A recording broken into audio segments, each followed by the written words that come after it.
Farmaajo iyo Uhuru Kenyatta ayaa gelinkii dambe maanta gaaray heshiis taariikhi ah marka loo fiiriyo xaaladda bilooyinkii u dambeeyay ee xiriirka labada dal waa Soomaaliya iyo Kenya.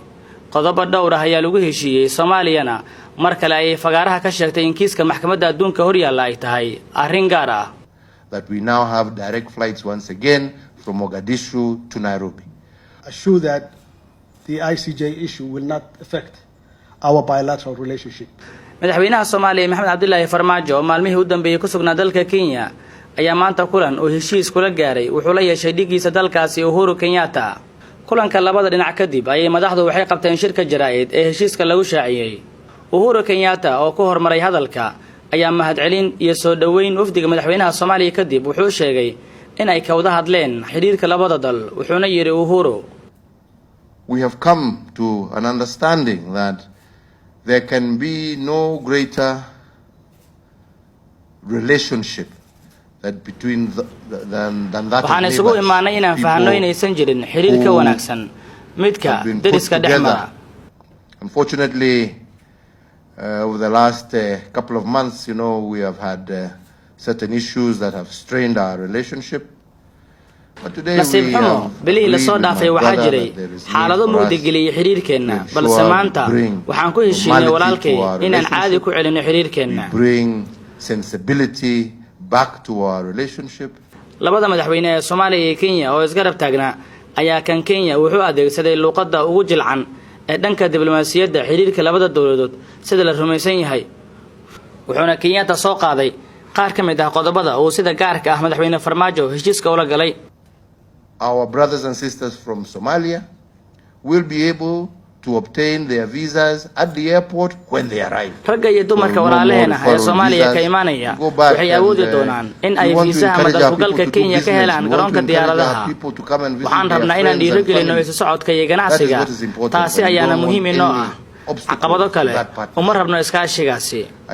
midda labaad waxaan isla soo hadal qaadnay mowduuca ku saabsan duulimaadyada Muqdisho iyo Nairobi oo hadda ah kuwa soo mara Wajeer. waxaan ku heshiinay in muddo 7 ah gudahood la dhameeyo oo aan dib ugu celino duulimaadyada tooska ah ee Muqdisho iyo Nairobi inay toos noqdaan. That we now have direct flights once again from Mogadishu to Nairobi. madaxweynaha Kenya hadalkiisa intaasi kuma uusan ekayn ee madaxweyne Farmaajo ayuu kaftan u raaciyay. So with those few remarks, my brother, once again thank you for accepting our invitation. We're happy to have you. We hope you will be a much more regular visitor. I look forward to seeing you in Mogadishu soon. markale ayaan kaaga mahadcelinayaa inaad aqbashay casuumadeena. waan ku faraxsanahay inaad nala joogto. waxaan rajaynayaa inaad marar badan nagu soo laaban doonto oo aad na soo booqan doontid. waxaan eegayaa inaan mar dhow kugu imaado Muqdisho sida ugu mudan.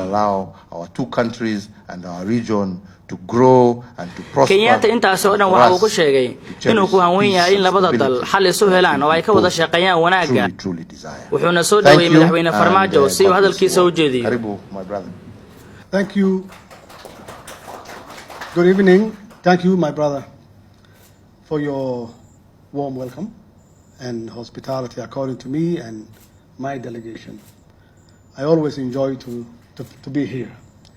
And I have to also admit that honestly you are a very humble man. madaxweyne Maxamed Cabdullaahi Farmaajo wuxuu ka mahadceliyay soo dhaweynta loo sameeyay. Thank you for that. I really appreciate. Also, I wanted to thank you, Mr. President, and the government, your government, and the people of Kenya for your contribution in the peace and security in Somalia. Of course, wuxuu sidoo kale madaxweynuhu ka mahadceliyay kaalinta Kenya ee sugitaanka amniga Soomaaliya. sidoo kale wuxuu Kenya uga mahadceliyay madaxweyne Farmaajo inay martigeliyeen kumanaan qoys Soomaali ah kuwaas oo ku nool. Their sacrifice will not go in vain. Kenya and Somalia definitely has developed close ties. Kenya iyo Soomaaliya waxay sameeyeen ayuu yiri soo dhawaansho dhanka xiriirka ah kaasi oo salkiisu yahay isqadarin.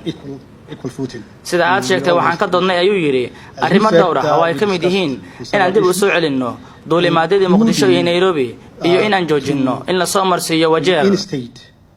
The direct flights from Mogadishu directly to Nairobi and to stop the Wajeer stopover. We really appreciate. Also, we agree that waxaan kale oo aan ku heshiinay ayuu yiri madaxweyne Farmaajo in garoonka diyaaradaha ee Nairobi lagu siiyo dalkugalka dalkaasi dadkeena gaar ahaan saraakiisha dawladda. We have a lot of things in common, for sure. We have a lot of things in common, our people to people, government to government. waxyaabo badan ayaan wadaagnaa sida xaqiiqada ah dadkeena dawladaheena waayo waxaan leenahay ganacsiyo labada dal faa'iido u leh. And people basically take it our differences rather than our common interest. madaxweyne Maxamed Cabdullaahi Farmaajo ayaa intaas kadib wuxuu ka dhawaajiyay hadal laga dhowr sugay oo ku aadanaa waxa laga yeelay kiiska badda kadib heshiiska labada dawladood wuxuuna yiri and that's why I have to assure that the ICJ issue will not affect our bilateral relationship. waxaan rabaa inaan idin xaqiijiyo in kiiska hor yaalla ICJ uusan wax saameyn ah ku yeelan doonin xiriirka labada dawladood iyo inaan idin xaqiijiyo inaynu ka faa'iideysano xiriirkeena dawlad ka dawlad. heshiiska labada madaxweyne ee Soomaaliya iyo Kenya Maxamed Cabdullaahi Farmaajo iyo Uhuru Kenyatta ayaa wuxuu imaanayaa kadib 3 maalmood oo shirar xiriir ah ay madaxdu yeelanayeen sida Uhuru Kenyatta uu sheegay. madaxweyne Farmaajo safarkiisa Kenya waxa ku helinaya mas'uuliyiin ay kamid yihiin wasiirka dawladda arrimaha dibadda Soomaaliya iyo sidoo kale agaasimaha madaxtooyada. madaxweynaha Kenya ayaana hoyga oo Nairobi ka dagay madaxweyne Farmaajo ugu tagay maanta.